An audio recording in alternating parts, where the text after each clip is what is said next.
I'm live now? Oh, okay. All right, Tech says I'm live. You can't, the computer's on a blank. I can't find how many views I got yesterday on my initial talk upon learning from Tech. For the first time now, learning. The first time that my listeners are not the world as I thought, young and old, everyone. No. My listeners are the same demographic that Jordan Peter's audience was consistent of. Young men, age 18 to 32. 20% black, 80% white. Conservatives. No surprise there. I started talking about how I was going to completely change my YouTubes as a result of learning this. And I slept on the idea and I realized something. All of the things that I'm going to give you in these talks now about how to succeed in this world as a young man, what to do, not to do. For example, don't tell the truth. Be extremely careful about telling the truth about anything. Be canceled. So I realized, wait a minute. I've got so much to teach these young guys.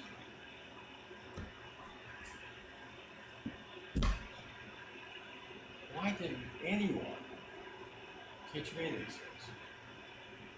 I mean, I could have got a leg up, but you guys are going to get. You guys are going to get a tremendous leg up. Okay? One small example can change your life. You will never allow yourself to be tried or any kind of a trial that can result in something to you that's disadvantageous to you.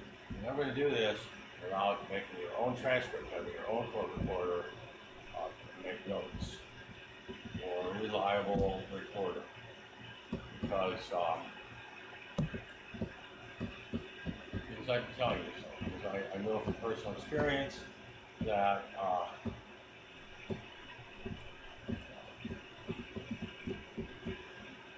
we live in a universally corrupt world where you cannot rely. The last people you can rely on is the judiciary. The last people in the world, the American judiciary. So you don't rely on their court reporter. If they don't like what the court reporter recorded, they will instruct her to change it.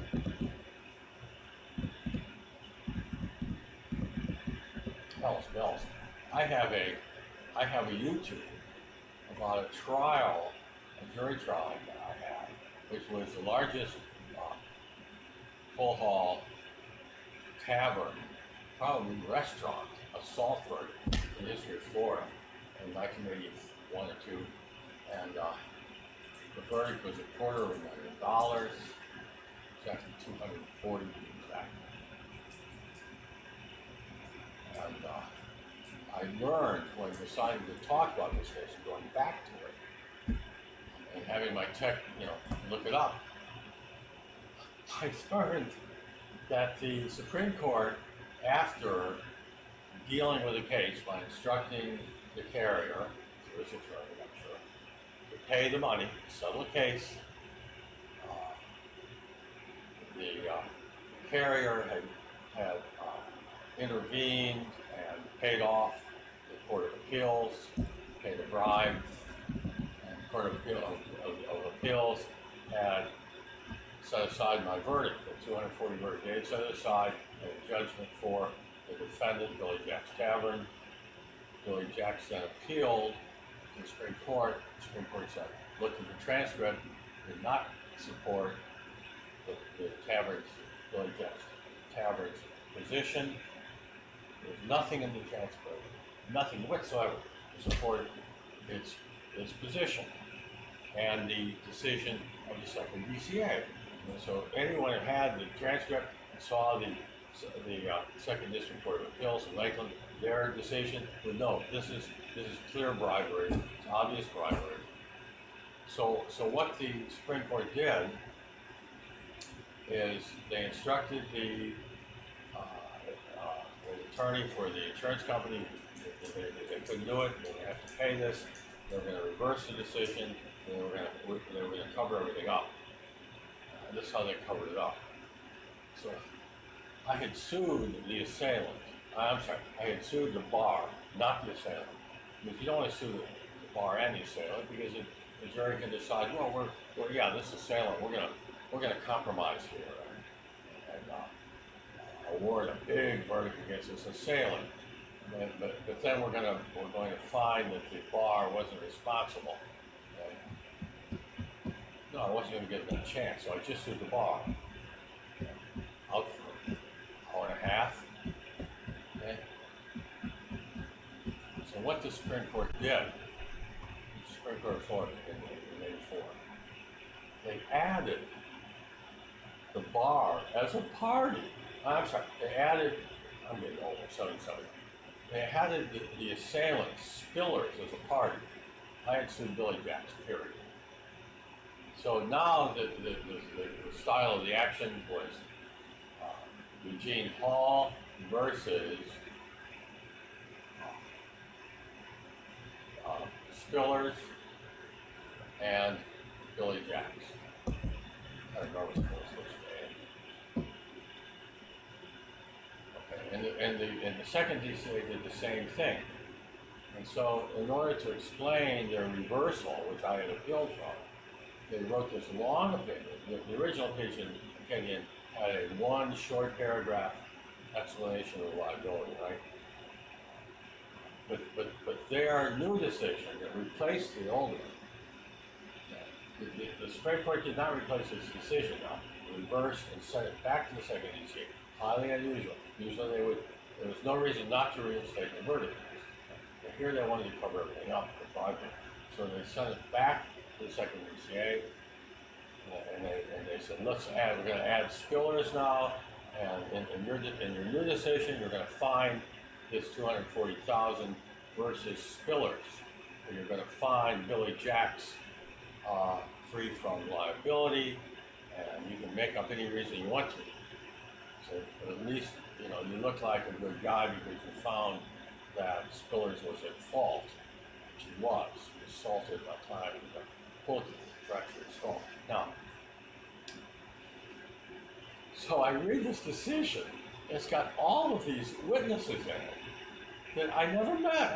I didn't have any witnesses in my trial. Spillers didn't testify in my trial. See, that was the basis of the second DCA decision, self-defense. He didn't testify. He wasn't there. He wasn't at the trial. You say that. But now he's got the new decision of the court, the appellate court, has the assailant testifying. Listen to this. You'll love this. You can read this. It's on my YouTube. This bogus decision made up by the second DCA has Spiller testifies that someone grabbed his cane. He was disabled. He needed a cane to walk. Someone grabbed his cane and ran out the back door. That's where the assault occurred.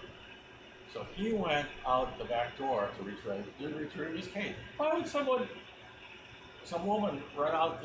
No explanation for this, right? So he goes out back, but he doesn't have a cane. So he takes a pull cue and uses the pull cue as a cane. So obviously, this did not create foreseeability that he was going to do anything with his cane, right? He looked very innocent. And so now the bar is off the hook. And that explains why the court reversed my verdict against the bar, because this guy's actions appeared totally innocent, right? This is all made up. Okay, so this is the world we live in, my fine feathered friends. you're not gonna learn this in law school. They're not gonna tell you this. I don't know what they're gonna do now that I've exposed this thing. And I've got, and this is nothing but very good. Let's not get into that. So you're going to learn for the first time and only time, probably, about the world you live in. Okay, how absolutely corrupt and sinister it is.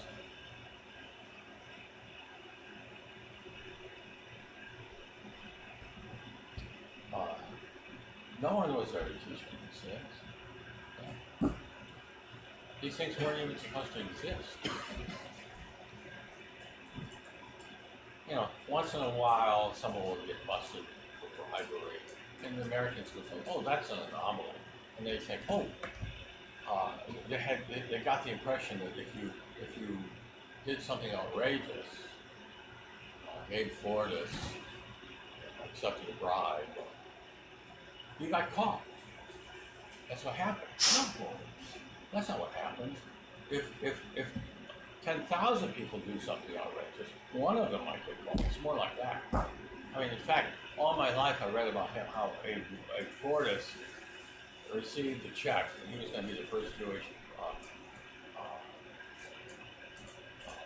chairman of the Supreme Court. That's not the word.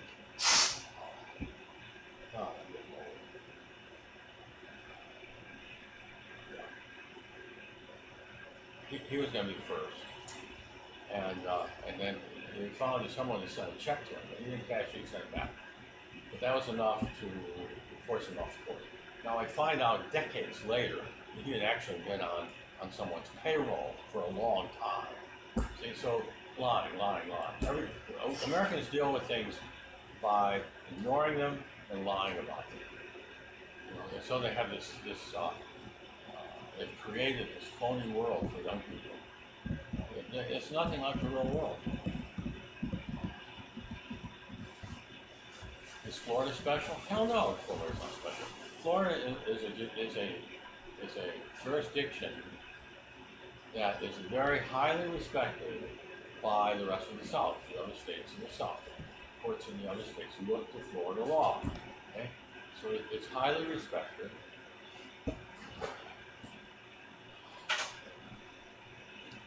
So I'm going to teach you about the world we live in. Okay? I do this so that my YouTube, they're talking about Bernie Madoff, they're talking about Enron. The seventh biggest company in the United States went belly up in 2007. I don't know, it wasn't that long ago. 2007. And that company, full of traders, that company did one thing. It stole money. That's all it did. I mean, everything it did was fraudulent. It was just like Bernie Madoff's seventh floor. It's got the seventh biggest company in the United States. Did the young people of this country, were they instructed? You know, your seventh largest company. Did nothing, got away with doing nothing but stealing. All they did was steal. For, I don't know, 20 years, a long time. See, your perception of your world is probably very far off the mark. It's probably very skewed by this whole whitewashing of everything. And the big thing I'm teaching is what do things mean? How to figure out what things mean. Okay?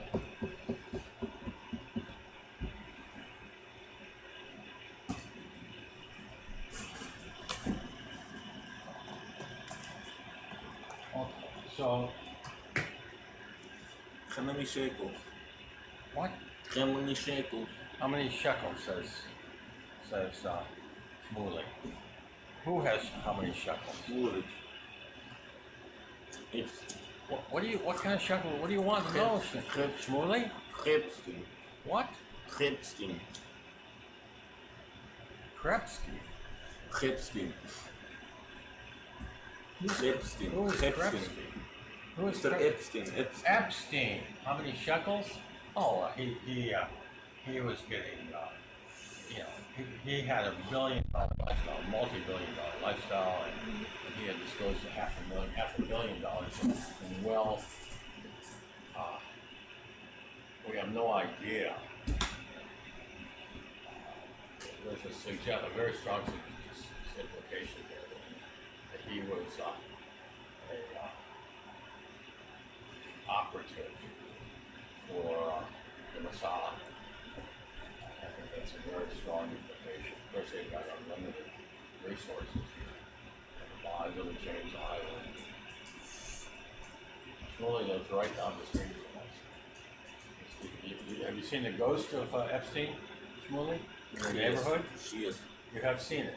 Well, tell them. They want to know about this. I don't like. You don't like it? It's a sad story. Sad story? Well, how do you feel about the whole event?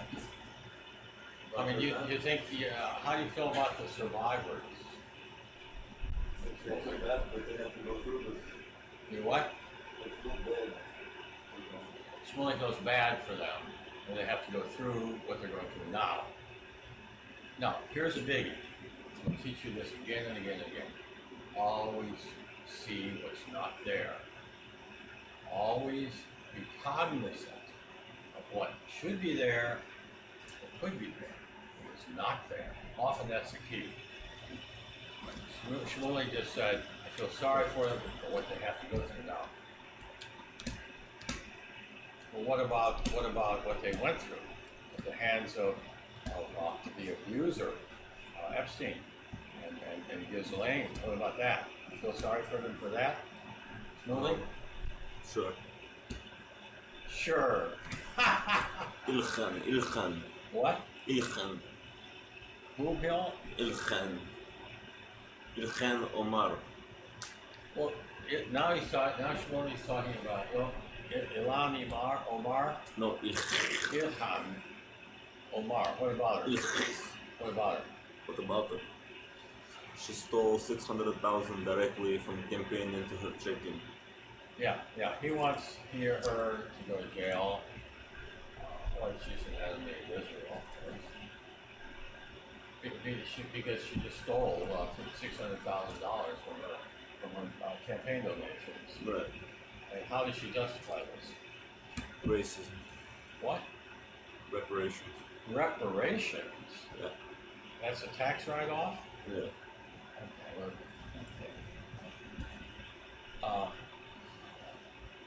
We're getting off the track again.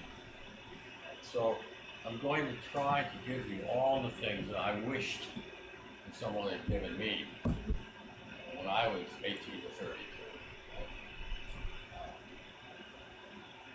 I'm going to focus on how to prepare yourself for success. You can get these 12 rows of lights and make a big bonfire on it. This is like learning from Satan or something. Learning from Jordan Peterson, a Nincompoopus canadiensis, a Canadian nincompoop. Genus Nincompoopus canadiensis. Okay. Oh, all these young men, he says, are coming to my talks because they want to hear my message. Shoulder responsibility. We're pack animals. We've got to be pulling a load. And then he talks about Homer Simpson. It's a simple thing, simple-minded. You have no business shouldering responsibility until you are responsible for yourself and until you have a fat paycheck that can enable you to support a wife and child. No business at all. In fact, it's going to be very injurious to your future. It's going to be counterproductive. It is counterindicated. Okay? That's the deal. But he's teaching, that's a speaking story. No. I want you to go the way of Wayne and Garth. What did Wayne say? I'm 32 and I'm still living with my parents. That's cool. If it takes you that long to create yourself, to make yourself ready for success, in the workplace, so be it. So be it. You're going to live 100 years. That's the good news. You're going to live to be 100. If you don't start shooting up with opioid death or whatever, you're going to live to be. If you live a healthy life, you will live to be 100. It's like a lead pipe cinch. It's not 100, the mid 90s. And everybody I know seems to be doing it. They live a decent life, good life. So you got a lot of time. 32 was like half of your life expectancy when I was born. Now it's 130. So you got 60 more. You got 60 plus more years to live at 32. Okay? So if you stay at home, you live in the garage, basement, attic, it doesn't matter. And you're working on a degree that's going to allow you to practice neurosurgery,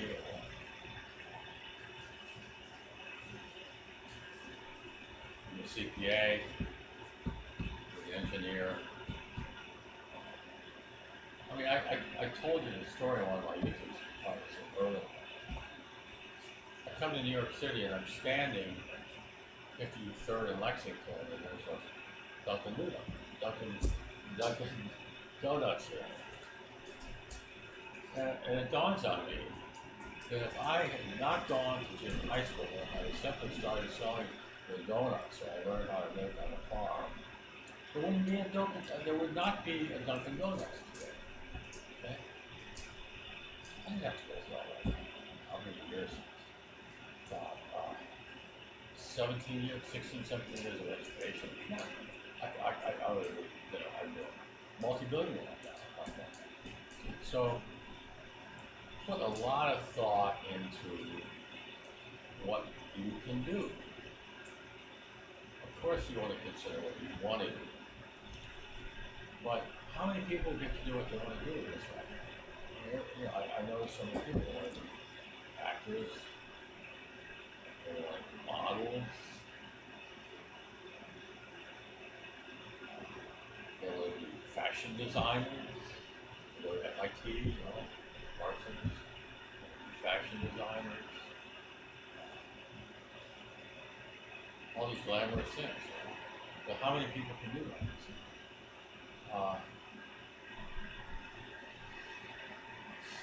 So what? Jordan's got a YouTube about really slick, beautiful imagery. Not like here in my Pigpen studio. He's got this beautiful, his motivation video. It's on YouTube. And it shows, it says, you must have a goal. Animals are goal driven, okay? It shows this girl walking closer and closer to this goal, to where the beautiful horizons on nature. So beautiful. No. I have a YouTube about that. I get out of UC Berkeley, I realize that I am in fact the greatest living artist by virtue of my poetry. The best, probably in the new world. And I'm rejected because I don't sound like Allen Ginsberg. This is 1960s, right? Early. I don't sound like Allen Ginsberg or 12 Crows Man, Stevens. I don't sound like them. I sound a little bit like Robert Frost. Something better. So what the hell do I do? I find out very soon I can't work very long without killing them. So I got the idea that I could be a lawyer. It's a very funny thing. everyone should have an inner voice that tells them what to do, as I have always had. I mean, I'm sitting in 12th grade. I haven't dated any girl in high school. And I see the only German girl in our class, full-time rural Michigan. And an inner voice tells me, go and sit down in an empty desk next to this girl on the class table. Which I did. And I had seen her. I hadn't really paid that much attention to her. No other boy in the class was interested in her because she walked sort of at a sort of peasant walk. But she was very good looking by my lines. She was very exotic and she couldn't say her "the." I taught her how to say "the" too. She said "God," it was "God." She graduated 7th in our class, which was a very elite high school. Student life very elite. Went to a church, the first Presbyterian church in Michigan. Every single family in that church had a college degree. So you know, it was Ford Motor Company, bedroom community, Ford plants, offices. All right, so I sat down next to her, and I asked her if she would teach me German. She said sure, and she, like me now, she took me home with her for dinner. Her family adopted me. My own family, I moved to California. My dad got a job in Joaquin, left me there as a house sit so they could sell their house. And I married her 2 years later. And this was the smartest thing I ever did in my life. Yeah, so an inner voice told me to do that. So now, I've been married 2 years, graduated from UC Berkeley. Karen's worked since we got married. She got a job as secretary. So you have a affluent middle class lifestyle. Back then we could. And I'll tell you, it's so wonderful. Life is like a dream. And why? Well, because I was born in 1943, not like when you poor schmucks were born. God, I mean, I went to UC Berkeley for when the in-state tuition was $40 a semester. That's all. My mother sent me $100 a month to live. I lived in my little rented room with my hot plate, which cost me $40 a month. I had $60, that was enough. I even had a restaurant that was less than enough. Okay. Now, all right, inner voice. So now I'm floundering down to Florida, like Cease grandparents, vacation home, with my wife, and she's working again for Swiftamon, the state of Florida. It's a good job. I'm the secretary. I don't need any money. And I hear an advertisement on the radio, join the teacher. I thought, bells, it's a job. I want my wife supporting me. And so I took the job. And then an inner voice told me that I should try being a lawyer. I knew nothing about it.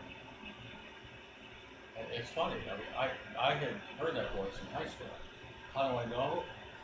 I don't remember whoever mentioned the subject of lawyering to my dad. He was born and grew up in the Depression. I remember mentioning it to him. But he kept telling me the same story over and over again. Whatever you do, Russ, do not be a lawyer. They don't make any money. And he talked about them sitting in a soda fountain during the Great Depression and waiting for a phone call, a phone booth outside the restaurant. That was their office, the phone booth. before the office. Why did he tell me that? He must have told me that story 3 or 4 times. You know, why did I not believe it? And the inner voice told me, this is outdated information. Don't listen to this.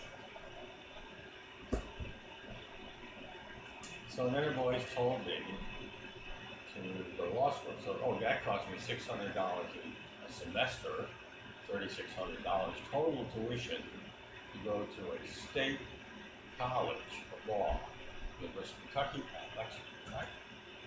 $3,600, that's what it cost me. You guys are so fat.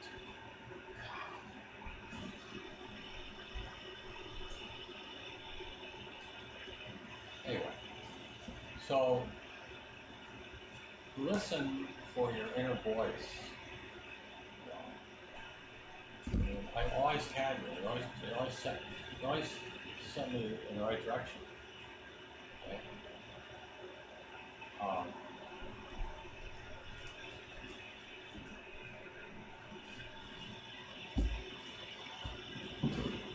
I'm thinking of some new things. For example, what is one of the most important traits that you need right now in your life to be successful? One of them is a personality. It could really come in handy if you had a personality, okay? Well, how do I teach someone how to have a personality? How do I do it?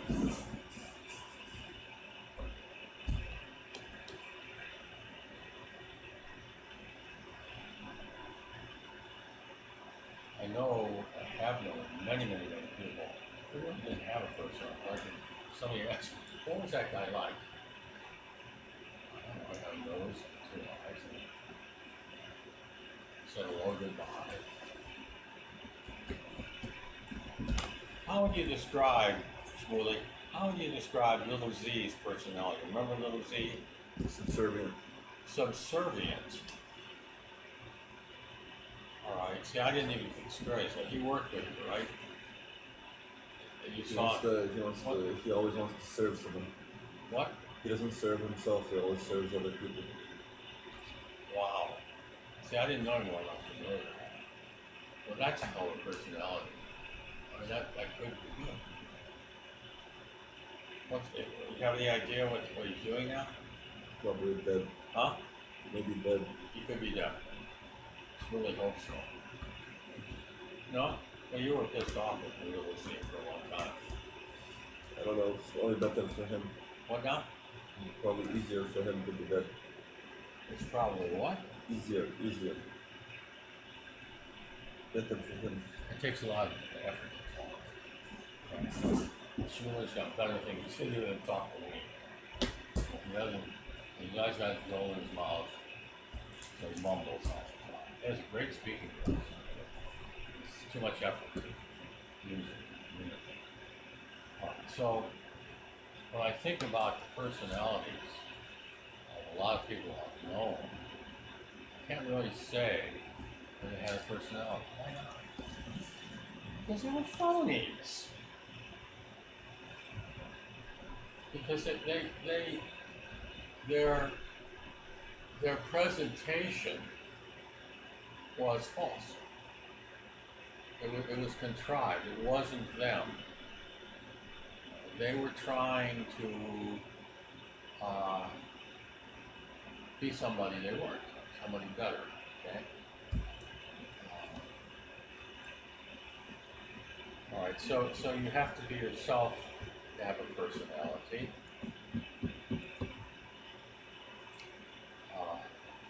What else do you have to have? Well, I want you to have a good personality, which gets you the job, okay? Gets you the girl.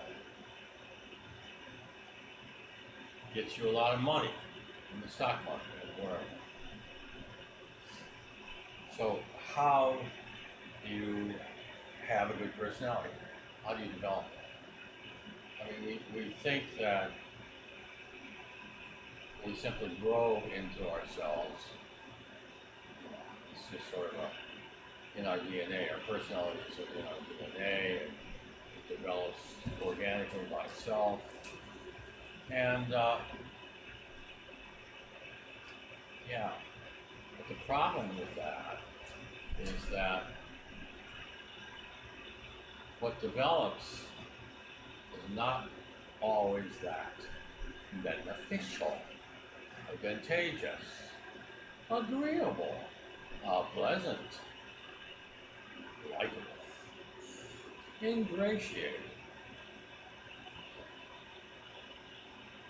So this is a toughie. This is really a toughie. How can you have a personality to yourself when yourself is not such a big deal? When yourself is not something you want other people to know about. Okay? Like little Z, who has some kind of negative feelings towards himself.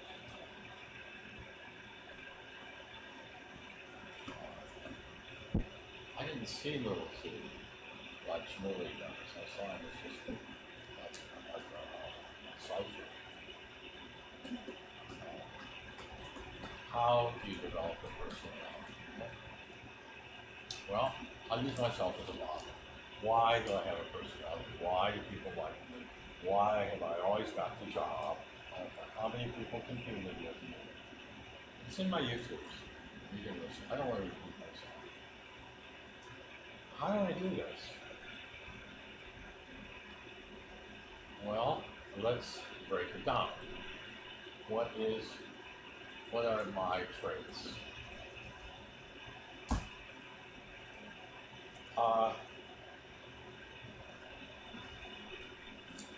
Number one, I am a good person. Okay? I don't lie unless I have to, which is much of the time. I don't lie. I don't exaggerate. I don't mooch from other people. That's a very widespread trait, mooch. I don't mooch.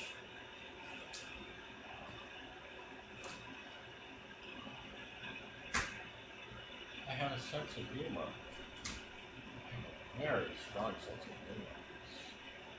How many poets have written poetry in which the humor, serious poetry, I mean, outstanding, excellent poetry.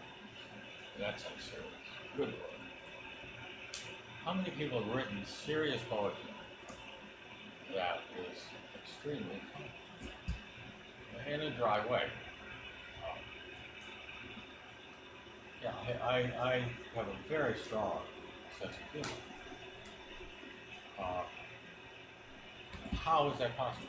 Because I'm not afraid to be myself, insofar as I can. You've got to know where to stop. You gotta know the parameters of your personality. You can't be the Marquis de Sade, end up in prison or murder or something. And if you have those tendencies, which I thank God don't have, most of them have. So,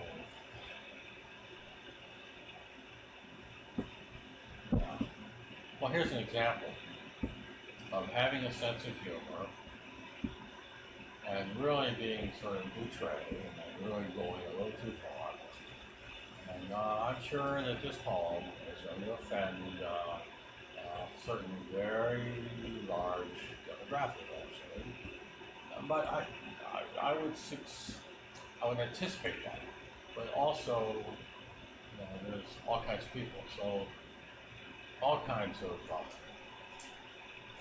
people in this demographic. Some of them might chuckle at it. It's called, and this is a unique poem. This poem is very short. and it has more poetic devices in it than any poem recite in history. And these poetic devices are used for one purpose, comedic effect. Okay? So, on the E train, an overinflated portulette sits across from me in the E train, her pallid pink face plastered with pimples. A single piercing graces this piglitude, a diamond over her lip, bigger than a pinprick. But stay, don't go, I beseech thee. Behold her, for she bestirs herself, a walrus wallowing woefully. A structure stuffed tiny, I twitter tastefully. Wiggle your piggle, I call after her encouragingly. Oh, everlasting, never-ending cavalcade of ponderous poundage, oh, horror of the E-train. So, that's win friends and influence people, but it may also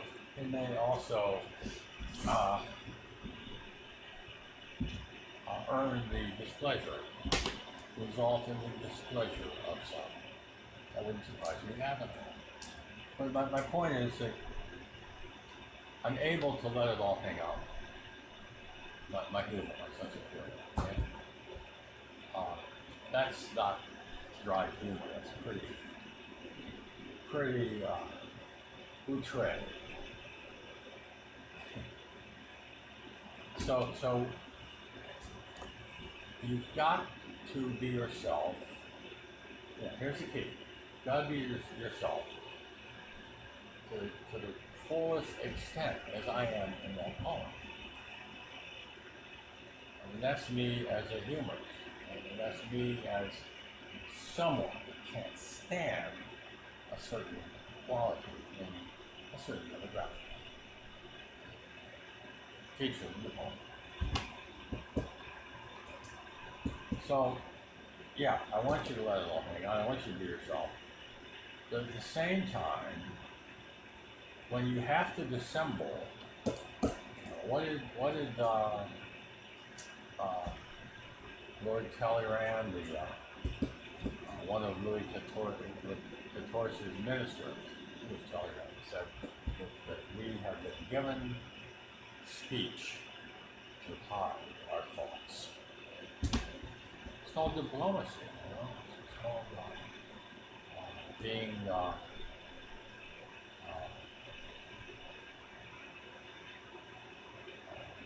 acceptable, likable, ingratiating. There's no reason you should not be ingratiating. Why didn't anybody tell me that when I was little? I mean, this is like, to be an American, it's, like 99% of the cases, you might as well be raised by wolves. Don't just be well-mannered. Be friendly and ingratiating. I mean, it's stupid not to. If you're going to live with people, make them like you. You like them, well, show them that you like them. Okay? There's something to like about everybody. Maybe a little hard to find. It's worth doing. I'm going to try to give you some of these important tips and rules, okay, that I've learned and read. Andrew Carnegie wrote the most famous self-help book ever written, How to Win Friends and Influence People. And that's an assignment. You should read that. He said, remember everyone's first name. That ain't easy, my friends. Keep a notebook. Oh, that's something. I want you to start right now, today. Keep a diary. Let me tell you why. Because you can live to be 100, and if you don't remember things, you can't date everything. It's just going to hurt and annoy the hell out of you when you get to my age. you will love me. You will love yourself for doing this. Keep a diary where you were on a certain day. Anything, just important things that happen. Okay? Is that picked up on the? Keep a diary, please. I mean, I don't care if you make one notation a month. Do something. Because believe me, when you're 77, you're going to say, God, when did I write that book?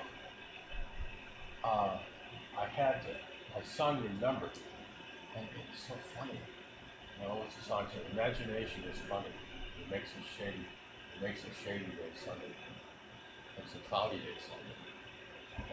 Imagination is funny. I imagined. I was sure I wrote that book in my 20s. And I called my little boy. He's not really anymore. He's late 40s.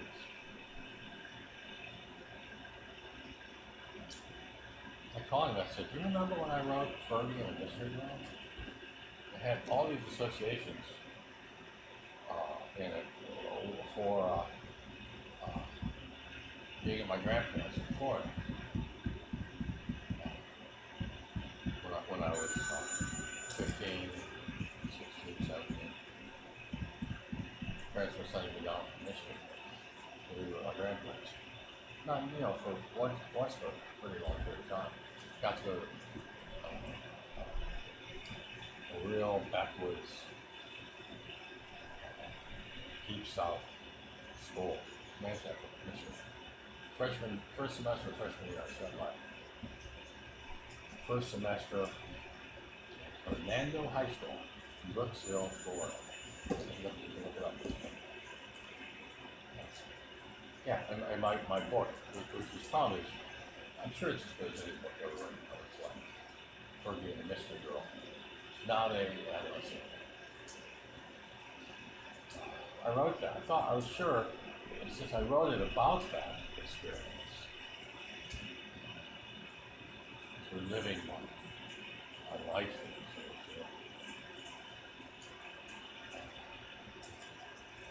Because I related. It was about that experience when I was 15. Right? Characters are actually a little older, and there's some much older.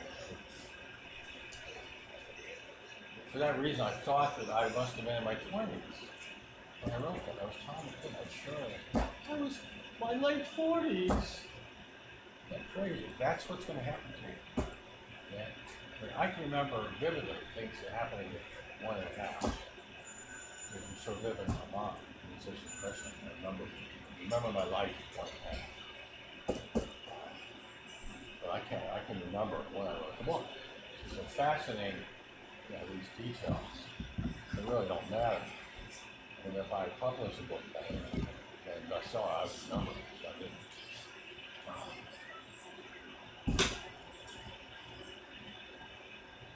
Okay, so we're going to be ourselves. We're going to be honest whenever we can. And we're going to find out that may not be too often. Jordan Peterson's a nitpick. He really is.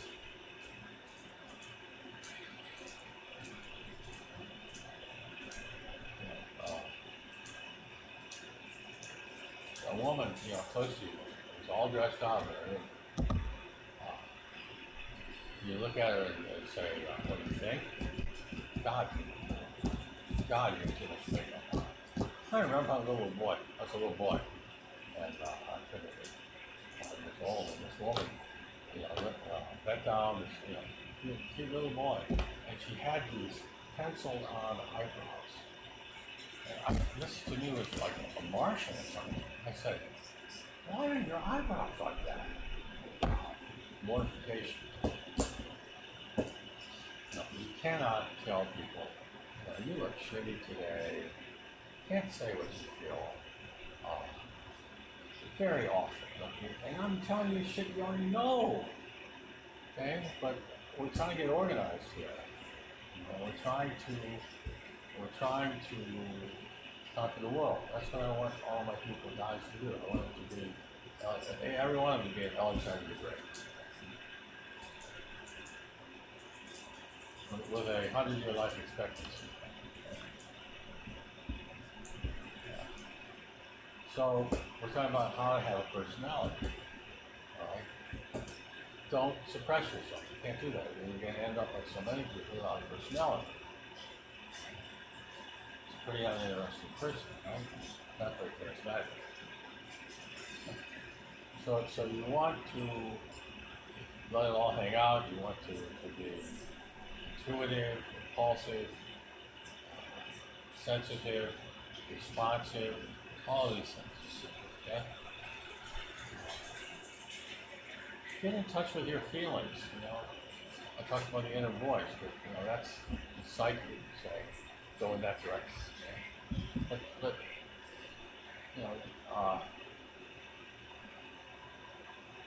get in touch with yourself. One wonderful thing about living old, people to be old is I started reading The Forgotten Soldier, which I read when I was 17 and loved. But now I'm reading it, and it's completely, the book is vastly better, because I appreciate so much more about it. That's a book I want to, anybody who wants to write. You all have to write. I'm not saying who wants to write. You all have to write. I want you to write as well as I do. Okay? That's my goal. I want to see some great writing. G-U-Y, Peter Mopassan, G-U-Y, Sajer, S-A-J-E-R. I think I remember in the paperback I bought at 17, it was spelled G-E-R, S-A-G-E-R, but it looks like it's spelling it as French spelling. He was an Alsatian who fought in the Wehrmacht in 1942 at the age of 16. So he writes his memoir, calls it a novel, which it is. It's really a blow-by-blow memoir. He writes this. I don't know how much later than that. And I read it a year older than he was, so he was experiencing it at 16. I read it at 17 in high school. And I loved it. But when I read it last week, God, it knocked me in my ass. It's really cool. It's grown in popularity, favor. But this is great prose writing. This is your model for prose writing, not Ernest Hemingway, but this much better model. And my work. It's a great model for prose writing. All right, so we're going to be ourselves, and we're going to try to have more self to be. That's what my work is all about. It's for you to develop yourself, more of a self.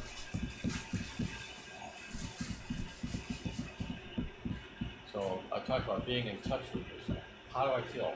Ask yourself how you feel about it. What do you like and not like? Ponder these things. Meditate these things. Meditate. Try to get in touch with yourself. Cut out all this fucking distraction. Cut it out. YouTube, Netflix, blah, blah, blah. No, you've got to focus on yourself.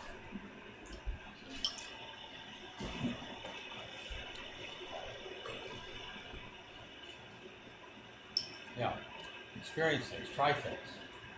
Okay? You're searching, trying to find yourself. Doing. You think you're searching in the outside world, but really you're searching to find yourself. I thought I just loved poetry because I loved it. I loved it because I was born with the poetry gene, just like Pavarotti was born with a singer gene. And Shakespeare was born with a dramatist gene. So I started reading poetry. And then I was my daemon, my unconscious artistic force, creative force, my unconscious. So I started creating poetry. I'm still doing it. overinflated portrait light.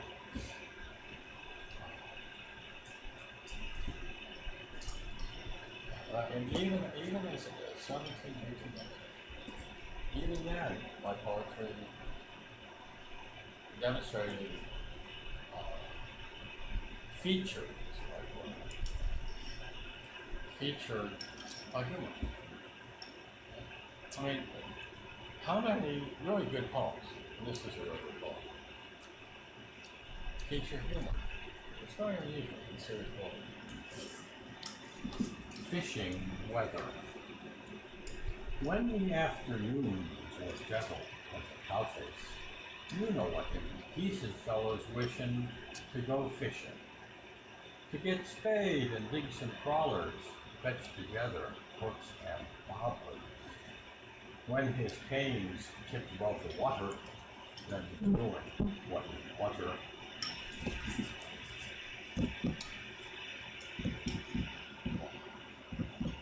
So I want you to go on an inner journey, find yourself, and you're going to do this by experiencing, not by distraction, not by opioids, not by pot. You're going to make an inner journey into yourself. You're going to do this in an outer journey, which you're going to experience more of the world. And that sort of segues into my second goal objective. So the first one is not to make goals for yourself, is it? Not making goals. I got off the track. I'll do that all the time because I'm so damn old. You're off the track. I was telling you how I found myself a lawyer. I had no goal to be a lawyer until I went to law school. When I was 20. Oh God, 23 or 4.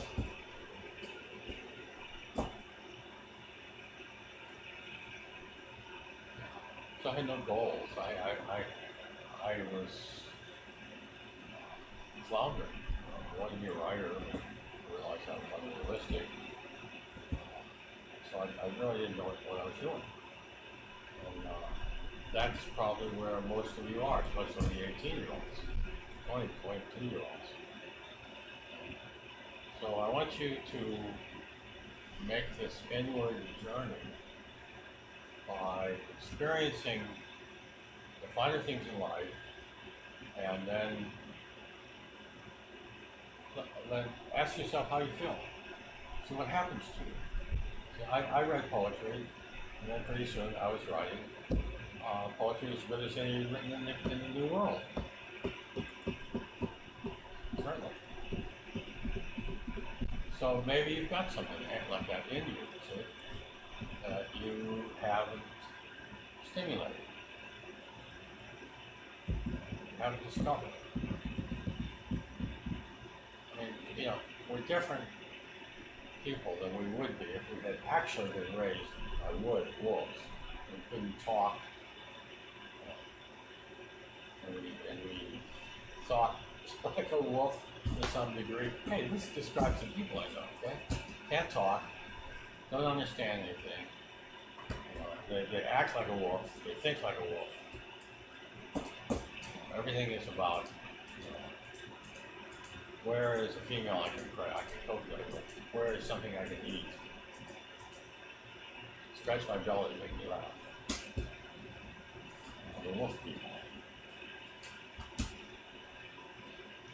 So that brings me to another big area, and that is I'm going to make all of you connoisseurs of all things.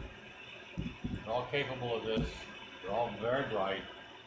Okay, or you wouldn't be here listening. You're all capable of becoming connoisseurs. I'm going to make you connoisseurs of all things. And you can't get the most out of life unless you do this. I mean, what I'm talking about is, see, there's great things out there. Not just wines, spirits, okay? But, you know, the whole world, nature, women, literature, music. And you don't really enjoy them unless you appreciate the best. Okay? haven't really been exposed to music fully until you heard the best Bach. That's the best Mozart, Beethoven, Schubert.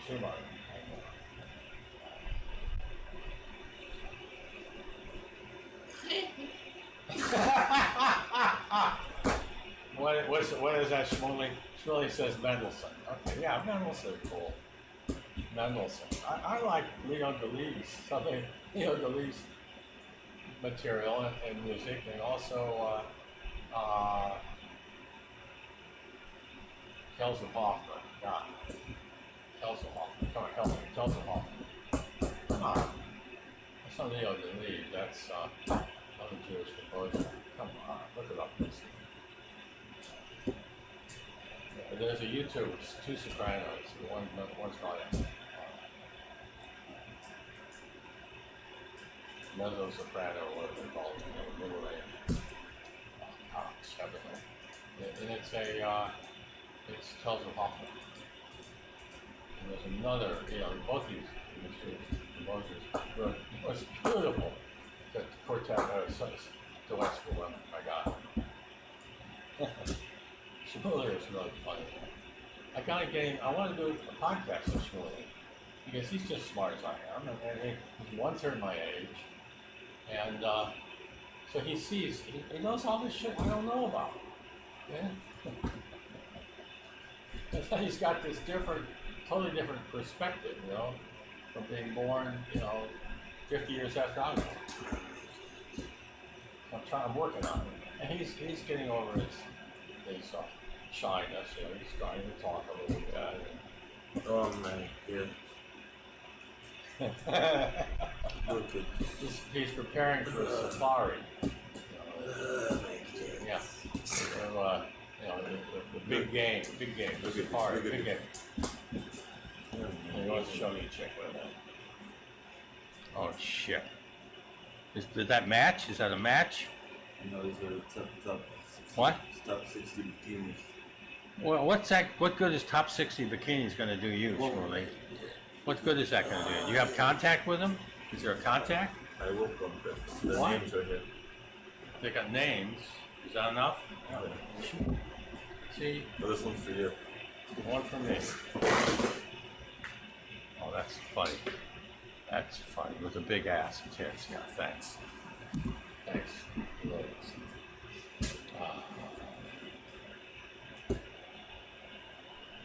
Yeah, we're going to talk about women. What I want you to appreciate about them. What I want you to pass on.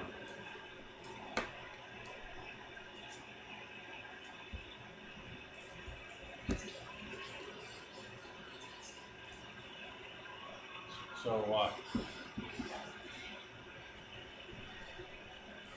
yeah, I plan to just talk about developing a personality, how to develop a personality. Here I go off on all these tangents. Well, at least I'm not boring. Like with the mountains. Yeah. So try my suggestion of cut out all of the distraction in your life. Try to start experiencing great literature, great music. It's hard to experience great art. You can't go to an art museum. Very, very mad about it, angry about that, by the way. Things that you like, fun things.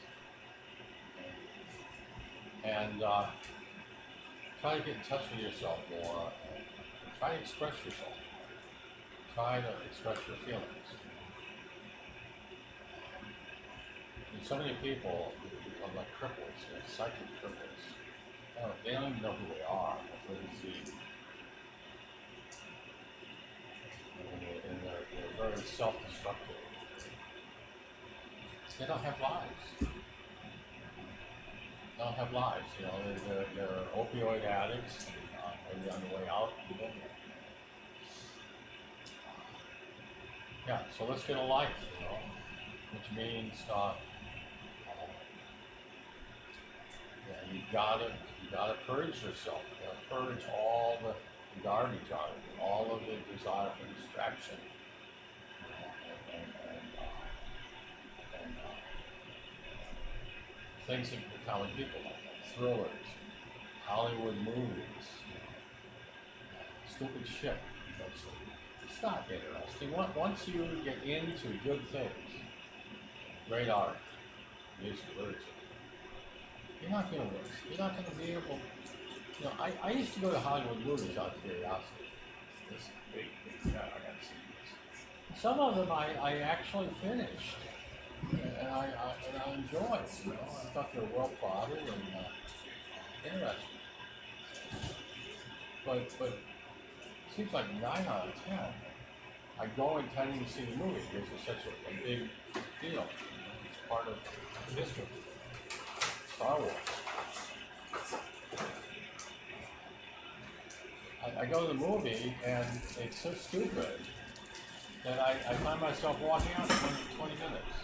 It's usually about my minutes. It's all I can take. So I'm getting up and walking out of the movie. Don't go to movies, man, or watch movies. I mean, if you want to watch movies, I'll tell you the movies I want you to watch. Ingmar Bergman's version Spring.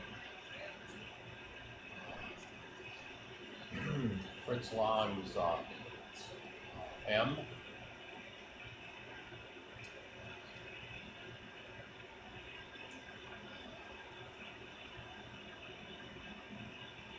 Vertigo.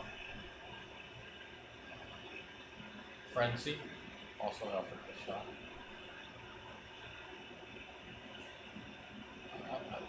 I want you to watch. You gotta see. Some movies you have to see, just to be part of the world we live in. I mean, they're part of our life. Like One with the Wind. You know, you gotta see that. You gotta see To Catch a Thief.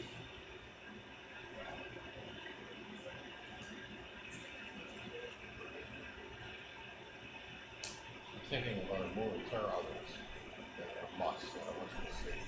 Definitely. So really, what are some of my favorite movies that I try to put you onto? Move on. Like Bridge. What? Like Bridge. Yeah, he doesn't want to be intelligible, so he's talking, he's mumbling ethnic nonsense now. Movies. I like The Seventh Seal and Wild Strawberries. Ingmar Bergman. Yeah, those three with Richard Spring. Those are Ingmar Bergman's. Movie has to do the same thing that my novels. And great novels have to. It has to evoke a world. It has to catch the spell over it. So you suspend disbelief in the movie and really feel like it's happening. And I'm too old and sophisticated and intelligent. So if a movie has stupid shit in it, I know, hey, this is not, there's no verisimilitude here. Nothing like this ever happened on planet Earth in the history of the world. Someone talk like that, act like that, or do that. It's phony shit.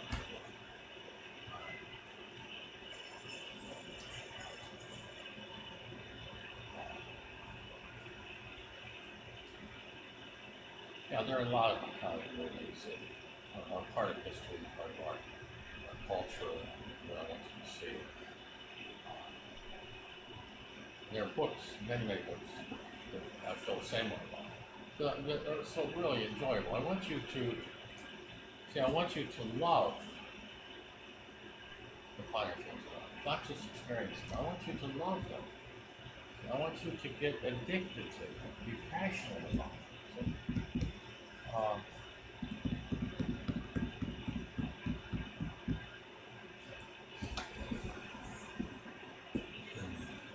Yeah, books. Well, these are things you can start doing. And you want distraction? You wanna go somewhere else? Don't watch don't watch video games. Okay? And idiot programming on Netflix. Don't do that. Well, go watch Virgin Spring. Gone with the Wind. A lot of people have not seen Gone with the Wind. Amazing. A lot of people have. Something that's our books. I want you to read such as it was originally written in French, The Forgotten Soldier. Guy Sajer, S-H-A-E-R.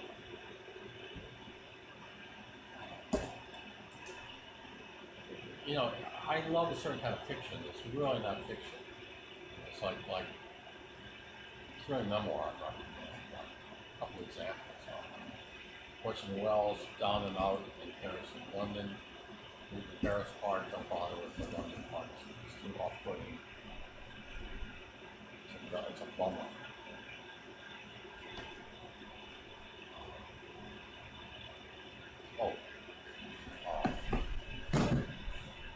Pride and Prejudice, wonderful.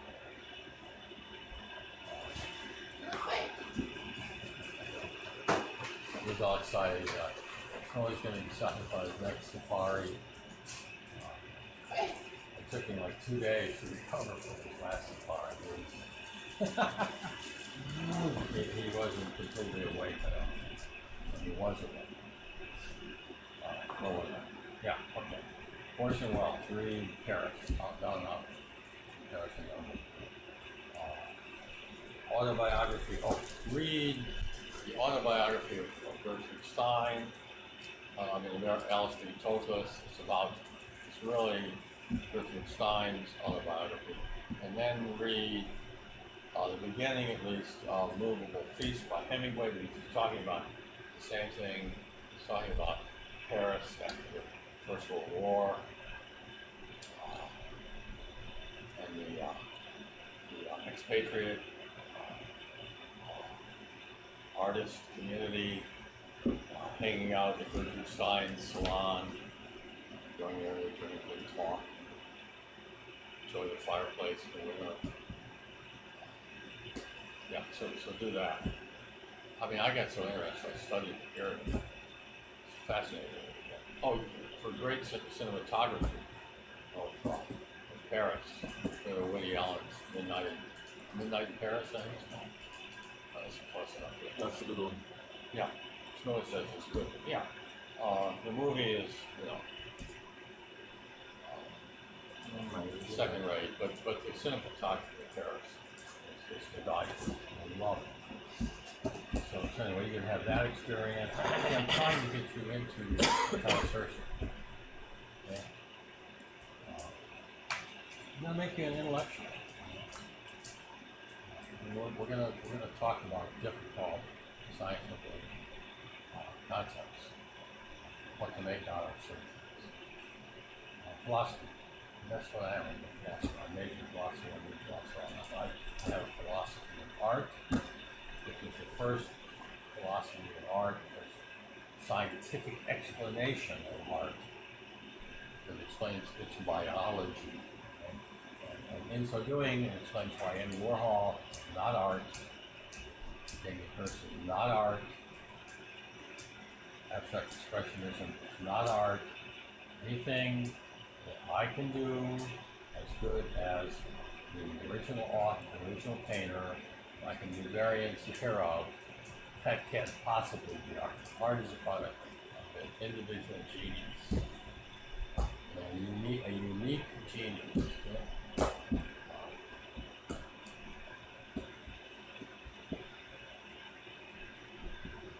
Here's a passage as a goof. I'll show it to you.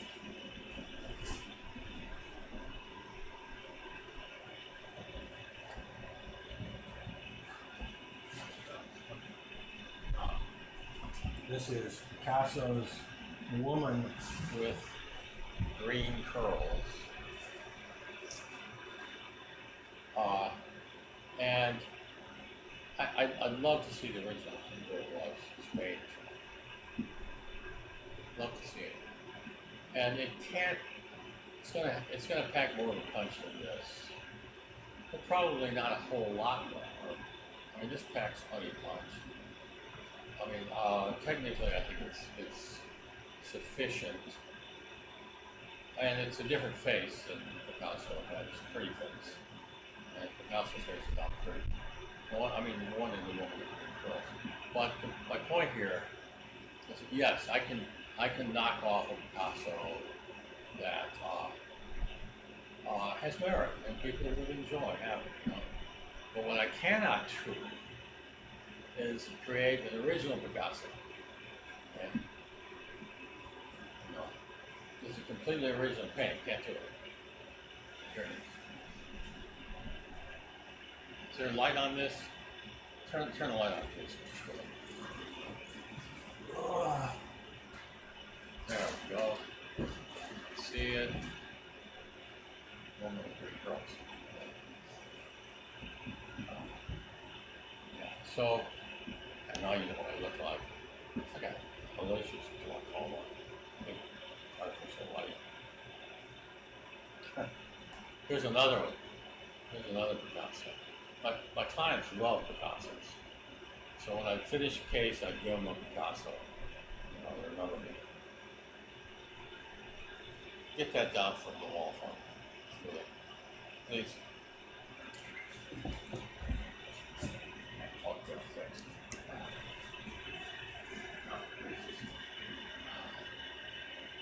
This is Picasso's reclining woman. I knew what it was in French, but I don't remember. So this is a $50 million Picasso, maybe more. Yeah, go back, please. Okay. Yeah, I mean, so can I create a third Picasso that's as good as these two? No, I can't do anything. Stuck, even though I can, I can do a pretty good technically, pretty good knock off. It's fun. I don't do any more. Nice. I want everybody to get into painting. I keep asking people for comments, and I finally got Shmurley to dig out the comments on my old stuff, right? My 50 users. And they're all like, yeah, good job, keep up the good work. Nothing else. Yeah. I thought I'd piss off some people. Like have some angry comments. No, not a single negative comment. You sure of that, Shmurley? Yeah. Sure, tell them. No. Tell them what you found. Exactly what you said.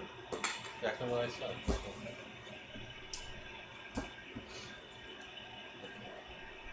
I'm ready from the fighting. Shmurley says he's ready to find new Hoypen. Hoypen, O-I-P-E-N. You know what that means. It's Dutch or something like that for open. So Shmurley's looking for more openings, okay? Getting ready. What did you say, Shmurley? He's a joker. Yeah, he is. I told him, he's got to, Jerry Lewis is dead, man. The void, no one has refilled the void there. Can be the next to Jerry Lewis. He's very shy. And he's got overcomers. Alright, so I'm going to tell you how to present yourself in great detail in different context settings. A job, talking to a girl, etc.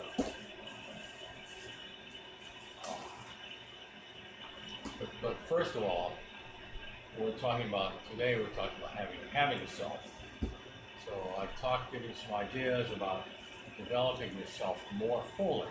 Okay, that's going to pay all kinds of dividends. If you develop yourself to the extent that I did with myself, you'll get the job. I mean, I was interviewed with like 200 other young lawyers, and I was the only one picked. Twice, I was picked out of a number of young lawyers. based on interviews. So I know how to present myself. And I'm going to teach you about that. It may take a few. I may spend a few hours doing this, but it's worth it because this is a very important skill and trait. It's one of the most important. Self-presentation. How do you present yourself to others? Let's do it as well as we can. Okay. So, again, don't be afraid to disagree with me. Call me names if you want to. I don't care. Let me know how I can help you. You've got specific things that you want me to address. Problems with your life. Relating to what we're talking about now, of course. Self-presentation.